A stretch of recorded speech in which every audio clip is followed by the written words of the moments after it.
जय गुरु जी सत्संग जी। ये मेरा शुक्राना सत्संग है। इतने दिनों से मैसेज आ रहे थे गुरु जी के शुक्राना कर, और करना भी है हमें शुक्राना, लेकिन टाइम नहीं मिल पाता, कर नहीं पाते। इतने शब्द ही नहीं हमारे पास कि गुरु जी का शुक्राना कर सकें। इतना वो हमारे लिए करते हैं, संभालते हैं, फिर भी टेंशन इतनी ले लेते हैं ना। हम जानते हैं कि गुरु जी साथ में है, लेकिन फिर भी कभी ये टेंशन कभी वो टेंशन। इतने सत्संग है मेरे पास करने के लिए, लेकिन कर ही नहीं पाती हूँ। इतनी परेशानियां हैं। पहले गुरु जी का मंत्र जाप कर लेते हैं। ओम नमः शिवाय, शिव जी सदा सहाय। ओम नमः शिवाय, गुरु जी सदा सहाय। गुरु जी, मुझे खाटू श्याम जी जाने के लिए मेरी बहन ने बोला कि चलो सारे खाटू श्याम जी जा रहे हैं। अभी तो रिसेंट यही वाला है कि चलो वहाँ चलते हैं। मैंने कहा गुरुजी हैं, गुरुजी बोलेंगे तो जाएंगे। मैंने वो टिकट भी करवा ली थी। अपने अंकल से पूछा कि मैं वहाँ पे खाटू श्याम जी जा रहे हैं, मैं टिकट करवा लूँ। तब उन्होंने हाँ कर दिया कि हाँ करवा ले। मैंने कहा देखो बाद में कहीं बोले ना, फिर एक दिन का आना जाना है, एक दिन जाएंगे कल पर दूसरे दिन वापस आ जाएंगे ट्रेन से। कहाँ करवा ले। और जब टाइम आया तब मना कर दिया। Mood off. गुरुजी ये क्या हो गया। गुरुजी ने उससे बीच में ही हमने महीने 15 दिन पहले ट्रेन की बुक कराई थी टिकट। उसके बाद बीच में यहाँ पे पहले मैं घर में थी, बाहर बैंड बज रहे थे खूब। मैंने कहा शादी वादी गए हो रहे होंगे, जा रहे होगी। उसके बाद भजन बनने लगे तो मैंने देखा, बाहर निकल के मैं देखूं तो सही क्या जा रहा है। और देखा तो खाटू श्याम जी का सवारी जा रही थी। फ्लैग ले रखे थे, ब्लू कलर के झंडे ले रखे थे इतने सारे, और खाटू श्याम जी की यात्रा जा निकल रही थी गली में से। मैंने कहा बाबा यही दर्शन देने आ गए हो ये मैं वहाँ नहीं आ रही क्या। और सेम वही हुआ, मेरा जाना कैंसिल हो गया। गुरुजी ने यहीं पे मेरे को दर्शन करा दिए कि तू वहाँ जा नहीं पाएगी, तू यहीं से दर्शन कर ले, सब मैं तुझे यहीं बैठे बैठे करा दूंगा। मेरे मन में पहले यही थॉट आया देखते ही। मैंने कहा मैं आ नहीं पाऊंगी क्या, बाबा यहीं दर्शन दे दिए। चलो वो भी हो गया। गुरुजी बैठे बैठे सब काम करवा देते हैं, यहीं बैठे बैठे सब में सब भगवान गुरुजी में ही है। तो दूसरा बना हमारा ये, बीच में फिर एक सीरियस प्रॉब्लम भी हो गई थी। मेरे हस्बैंड को अटैक आ गया था 2 बार। उनको प्रॉब्लम हो जाती है बार बार ये वाली। पहले भी मैंने एक सत्संग किया था, तब भी गुरुजी ने मदद की थी। उनको शॉप पे थे तो एकदम से अटैक आ गया, दांत वांत भिज गए थे, हाथ पांव एकदम मुड़ गए। शॉप वाले लेके गए उनके पास में हॉस्पिटल में, तो फिर वहाँ जाके उनको दिखाया। फ़ोन आया घर पे कि ऐसे ऐसे हो गया, जल्दी से आ जाओ। अब हम यहाँ पे अकेले थे, वो इतनी दूर है पंजाबी बाग, और हम यहाँ जनकपुरी में। फिर वो पापा गए वहाँ पे, तो वहाँ पे जब आके पहुँचे कह रहे जैसे भी होगा। मेरी लड़की स्कूल गई, ट्यूशन गई हुई थी। मैंने कहा मैं उसको ट्यूशन से लेके आती हूँ। कह रहे मैं पहले जाके देखता हूँ, ठीक होगा तो फिर मैं आपको फ़ोन कर दूँगा, तो ले आ जाना अगर ज़रूरत पड़ेगी तो वो गई हुई थी। वो भी उसमें भी टाइम हो रहा था फिर काफ़ी, क्योंकि वो बार बार कॉल किए जा रहे थे वहाँ से, जल्दी आ जाओ जल्दी आ जाओ। पापा फिर बाइक से गए वहाँ पे, वहाँ जाके फ़ोन किया तो चलो ठीक है, कंडीशन अब ठीक है। मैं तो वहीं से मंत्र जाप करना शुरू हो गई थी, गुरुजी संभाल लेना प्लीज़। पहले भी उनको हुआ था तब भी गुरुजी ने संभाला था। तो फिर वहाँ से फ़ोन आया कि ठीक है, तभी ठीक है, आ रहे हैं हम, घर पे आ रहे हैं। तो मैंने कहा ठीक है। फिर मैं अपने काम में लग गई थी, तो फिर मैंने कहा आधा घंटा 1 घंटा 1.5 घंटा ऐसे हो गया सारा। मैंने कहा क्या हो गया गुरुजी, अभी तक आए नहीं, इतनी देर तक तो आ जाना चाहिए था। और वहाँ से फिर दोबारा फ़ोन आया कि भाई जैसे घर से हॉस्पिटल से बाहर निकले हैं तो फिर दोबारा अटैक पड़ गया। फिर उनको वापस अंदर लेके गए, फिर उन्होंने रेफ़र कर दिया आरएमएल। फिर वहाँ चले गए। मैं फिर यहाँ से अपनी लड़की को लेके आई, वहाँ से गाड़ी वाड़ी में लेके गई, जल लेके गई गुरुजी का। और वो पर्स में तो स्वरूप होता ही है मेरे हमेशा ही, गुरुजी का जल भी रखा हुआ है मेरे पास, वो लेके गई। फिर पहले इनको वो दिया, वहाँ पे गए, देखा उनको हालत फिर थोड़ी सी स्टेबल हुई। मैंने कहा जय गुरुजी, अब हुआ ही, अब दोबारा मत करना प्लीज़ इतना, अब वो अच्छे से इलाज हो जाए उनका। तो गुरुजी ने उनको बचाया। जय गुरुजी, शुक्राना गुरुजी, आप हमेशा हमेशा रक्षा करते हैं। और मैसेज भी आते हैं तेरे हस्बैंड की उम्र ब्लेस कर दी है मैंने, कई बार आते हैं, लेकिन इनकी प्रॉब्लम जो है ना वो भी गुरु पाए ठीक कर दो इनको। बहुत पहले इनको कम 3-4 साल तक की दवाई खानी थी, मिस हो गई होगी, तो फिर काम में मिस हो ही जाती है दवाई, अब ना शायद ली नहीं होगी।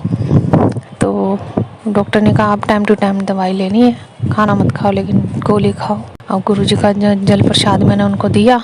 डॉक्टर मना किया हुआ था कि अभी सुबह से 3:30 बजे से कब से भूखे प्यासे थे, कुछ भी नहीं लिया था। पहले सबसे पहले मैंने उन डॉक्टर से पूछा तो फिर उनको जल प्रसाद दिया कि हालत में सुधार आया। फिर सारी रात हमने वहीं स्टे किया। सुबह निकले हैं तो फिर उन्होंने बोला है कि ठीक है, अब कोई प्रॉब्लम नहीं है लेकिन गोलियां टाइम पे खानी है। मैंने कहा जैसे भी अब मैं जल प्रसाद बना के रखती हूँ उसी से दवाई लेती हूँ अपनी। ये हो गया बीच में, फिर वही घर आए, सब ठीक हुआ। अब इस बीच में भूल ही गई थी कि हमें जाना है खाटू श्याम जी। और टाइम के टाइम फिर जब बोला उनको फिर तो उन्होंने मना कर दिया, नहीं जाना।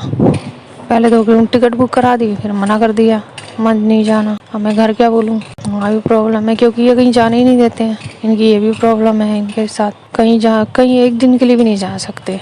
प्रसाद लेने भी अभी तक मैं नहीं जा पाई हूँ, पता नहीं क्यों।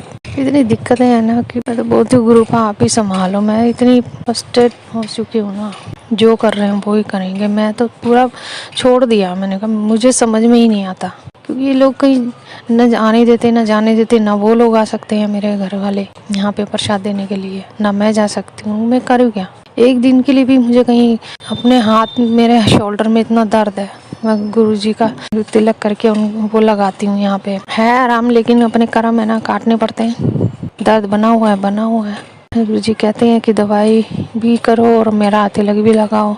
अब जब तक मैं तकलीफ बनेगी कर्म है, काटेंगे बिना उसके, फिर बाद में झेलना पड़े इससे अच्छा भी झेलो।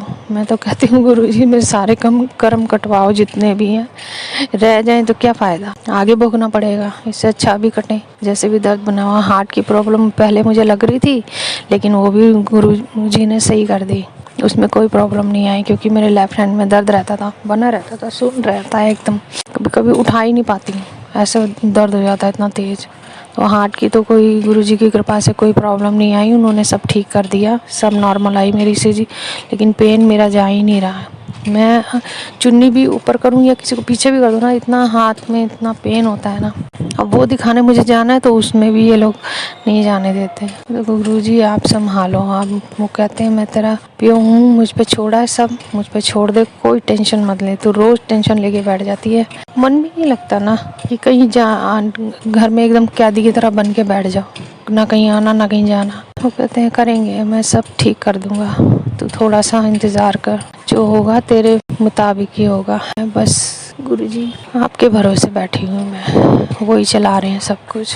और मैं सोचती भी नहीं हूँ, सोचती हूँ कभी कुछ बोल देते तो रोना आ जाता है, तो फिर गुरुजी के आगे बैठती हूँ, बस गुरुजी आप ही देखो, मैं कुछ नहीं ना, मैं बोलती ही नहीं कुछ भी, टेंशन नहीं लेती। अब टेंशन ले रो के सारा दिमाग ख़राब कर लो अपना, सब गुरुजी देखेंगे अब जो भी करना उनको। और मैं उनसे बोलती हूँ जो बोलती हूँ, गुरुजी अब आप ही देखो, कब क्या करते हैं वो ही जानते हैं, क्या हमारे लिए अच्छा है क्या हमारे लिए बुरा है। अभी यहाँ रहना है तो रहना है, निकालना है टाइम निकालना है। गुरुजी जितना भी आपने संभाला है ना, लेकिन बहुत संभाला है। मैं पहले तो ज़रा सी बात पे मैं रोने लग जाती थी, इतनी इमोशनल हो जाती थी ना कि सारा दिन बस काम करके, बस ये भी है कि काम भी करना है, ये नहीं है कि मुंह बना के चलो बोल दिया तो बैठ गया है, अपना काम भी करना है, निकालना भी है। सब काम करते करते भी फिर कोई तुम्हें बातें सुनाता है तो बहुत दुख होता है ना। हस्बैंड तो सुनते ही नहीं है, उनका तो बस अपना काम है, खर्चा नहीं देते, कुछ नहीं करते, ऐसी बस अपनी लाइफ निकाल ले जाओ। लेकिन गुरुजी ने इतना कर दिया ना कि अब फ़र्क नहीं पड़ता किसी चीज़ से भी। अब सब्र इतना दे दिया है, पहले भी इतना ही मैं करती थी सब्र, लेकिन अब इतना हो गया कि टेंशन नहीं लेती हूँ ज़्यादा। गुरुजी करेंगे, अच्छा करेंगे। इतना शुक्राना है गुरुजी का, हर जो भी प्रॉब्लम आती है ना उसमें से आराम से मुझे इतना आराम से बाहर निकाल देते हैं ना कि बस टेंशन नहीं होती, अब किसी चीज़ की टेंशन नहीं होती, कहीं जाने दे रहे हैं नहीं जाने दे रहे हैं। अभी सिस्टर वहाँ पे भी होके आई है, वल्लभनाथ जी के जो मोक्ष द्वार है ना, उनका एकादशी पे खुला था। मैंने बोला ही नहीं, मैंने कहा बोलूँगी जाने देंगे नहीं। उसने वहाँ से सुबह मॉर्निंग में फ़ोन किया, वहाँ से दर्शन कराए, वहाँ पे गई थी। मैंने कहा यहीं बैठे बैठे गुरुजी सबके दर्शन करा रहे हैं, टेंशन ही नहीं है। गुरुजी है ना अपने, सब वही पार लगाएंगे, हमें वही मोक्ष दिलाएंगे। मैं तो कहती हूँ इस बार अगला जन्म चाहिए ही नहीं, बस गुरुजी के चरणों में स्थान मिले हमें, और क्या चाहिए। उनकी रजा में चलना है, जैसे वो कहते हैं उनके नियमों का पालन करना है। जैसे गुरुजी चाहें। ओम नमः शिवाय, शिव जी सदा सहाय। ओम नमः शिवाय, गुरुजी सदा सहाय। बस वो भी कहते रहते हैं तुम बेटी अपनी टेंशन कोई लेने की ज़रूरत ही नहीं है। जब मैं बैठा हूँ रोज़ टेंशन लेके बैठ जाती है, कोई टेंशन लेने की ज़रूरत नहीं है, सब तेरे मुताबिक ही होगा, चिंता मत कर, थोड़ा सा समय है काट ले, गुरुजी हैं तो सब कुछ है। मैंने सब उन पे छोड़ दिया है। दो तीन सत्संग गुरुजी ने ऐसे सुनाया कि भाई छोड़, दुनियादारी है ही नहीं, कोई किसी का नहीं है, ना पति ना बच्चे ना भाई बहन, माँ बाप तो है ही नहीं, वो ही है सब कुछ, गुरुजी सब कुछ है। आप उन पर सब कुछ छोड़ दिया है, वो आगे बढ़ाएंगे, जैसे भी बढ़ाएंगे, ऐसे रखेंगे ऐसे रखें, अच्छा रखेंगे अच्छा, बुरा रखेंगे बुरा। कर्म हमारे हमें भोगने हैं, लेकिन बहुत बहुत कम कर दिया है गुरुजी ने। अब टेंशन दिलवाना बहुत। अब ये है कि दुख भी आते तो जैसे स्माइल आ जाती है ना कि कितना आएगा कितना आएगा, उनके पास वक्त तो मिलना ही मिलना है, हर टाइम एक जैसा नहीं होता ना, आगे बढ़ाते ही हैं। बस गुरुजी का मंत्र जाप चलाते हैं, जाप से करते हैं, सुनते हैं, और बस सब अच्छा। उनको देखो और स्माइल करो, गुरुजी स्माइल करते हैं वैसे हम स्माइल करते हैं। जय गुरुजी, शुक्राना गुरुजी, जैसे रखो वैसे रखो, तन तन गुरुजी, वाह वाह गुरुजी, आगे बढ़ाएंगे गुरुजी। अब जैसे भी है अब कर रहे हैं, कहती इनको अकल दे, लेकिन अकल आती नहीं इन लोगों को, फिर वैसे ही हो जाते हैं, हस्बैंड सुनते ही नहीं है, खर्चा ना पानी ना कुछ। गुरुजी कहते हैं कि किसी से भी कुछ भी मांगने की ज़रूरत नहीं है, मैं हूँ ना, मैं करूँगा सब कुछ, तेरा जो भी कुछ करना है मुझसे बोला कर, मेरे आगे रोया कर, मेरे आगे बैठा कर, मुझे बोला कर।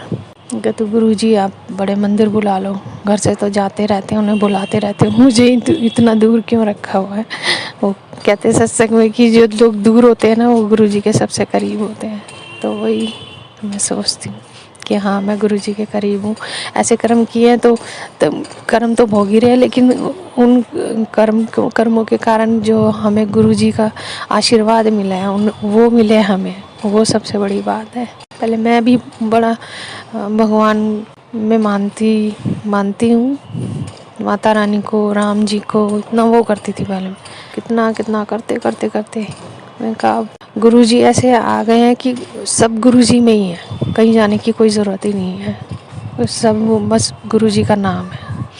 अब किसी का नाम बस हाथ जोड़ती हूँ, गुरुजी की पूजा करती हूँ, दिया जलता है, गुरुजी के आगे प्रार्थना करती हूँ, गुरुजी संभालेंगे अब हमें, अपनी बेटी को वही संभालेंगे। जय गुरुजी, शुक्राना गुरुजी, जो भी दिया है अच्छा दिया है, अच्छा बुरा सब आपका ही है, जैसे चलाना वैसे चलाएंगे। शुक्राना गुरुजी, धन धन गुरुजी। ये मेरा शुक्राना सत्संग साथ संगत जी, आगे भी जैसे भी होगा, जैसे गुरुजी आगे बढ़ाएंगे उनकी मर्जी। जय गुरुजी, शुक्राना गुरुजी। संगत जी, अभी हमने जो सत्संग सुना वो आंटी जी का था। आंटी ने हमारे साथ इतना खूबसूरत सत्संग शेयर किया, जिसके लिए आंटी जी का बहुत बहुत धन्यवाद।